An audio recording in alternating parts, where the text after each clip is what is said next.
बिस्मिल्लाहिर्रहमानिर्रहीम नहमदुहु व नुसल्ली अला रसूलिहिल करीम। अज़ीज़ दोस्तों, आज मैं आप हज़रात के सामने तीन अहम मसले बयान करूँगा। मसला ये है कि तकबीर तहरीमा कहना मुक़्तदी पर ज़रूरी है या नहीं। जवाब कि जिस तरह इमाम को तकबीर तहरीमा यानी अल्लाहु अकबर कहकर नियत बांधना ये ज़रूरी है, इसी तरह मुक़्तदी पर भी ज़रूरी है, फ़र्ज़ है। तकबीर तहरीमा यानी जब नमाज शुरू करते हैं तो उस वक्त अल्लाहु अकबर कहते हैं, तो ये अल्लाहु अकबर कहना ये फ़र्ज़ है, ज़रूरी है।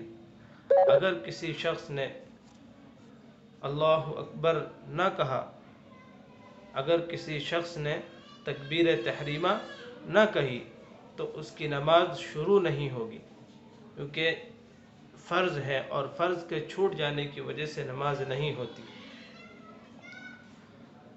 नंबर 2 मसाला इसी से मुताल्लिक, इसी से रिलेटेड, कि मुक़्तदी का तकबीर तहरीमा इमाम की तकबीर तहरीमा के बाद होना। यानी जब इमाम तकबीर तहरीमा कह दे, अल्लाहु अकबर पूरा कह दे, उसके बाद मुक़्तदी अल्लाहु अकबर कहे। अगर मुक़्तदी की तकबीर तहरीमा इमाम की तकबीर तहरीमा के एक हरफ भी आगे बढ़ गई तो मुक़्तदी की नमाज शुरू नहीं होगी। मसलन अगर इमाम ने अल्लाहु अकबर कहा और इमाम अल्लाहु अकबर बा पर पहुंचा था कि मुक़्तदी ने अल्लाहु अकबर पूरा कह दिया, तो ऐसी सूरत के अंदर मुक़्तदी की नमाज शुरू नहीं होगी, इसलिए कि मुक़्तदी का इमाम के ताबे होना ज़रूरी है। और ये इमाम के ताबे ना हुआ बल्कि इमाम के आगे बढ़ गया, इसकी वजह से उसकी नमाज शुरू नहीं होगी। नंबर 3 मसाला कि मुक़्तदी अगर इस हालत में नमाज के अंदर शरीक हुआ कि इमाम रुकू के अंदर था और मुक़्तदी आया और तकबीर कहकर रुकू के अंदर शरीक हो गया, तो उसकी नमाज शुरू हुई कि नहीं हुई, उसकी नमाज हुई कि नहीं हुई। अगर मुक़्तदी ने अल्लाहु अकबर खड़े होने की हालत में कहा है तो मुक़्तदी नमाज के अंदर शरीक हो जाएगा, तो मुक़्तदी की नमाज शुरू हो जाएगी।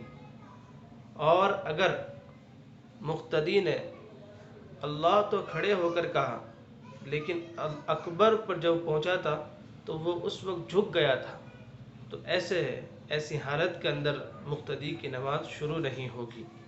तो ये 3 अहम मसले हैं, एक ही मसला है लेकिन उसके जुज़ियात मसाइल अलग अलग हैं। इनको खूब ध्यान से सुने और तवज्जो से सुने और याद रखने की कोशिश करें। अल्लाह तबारक व तआला अमल की तौफीक अता फरमाए।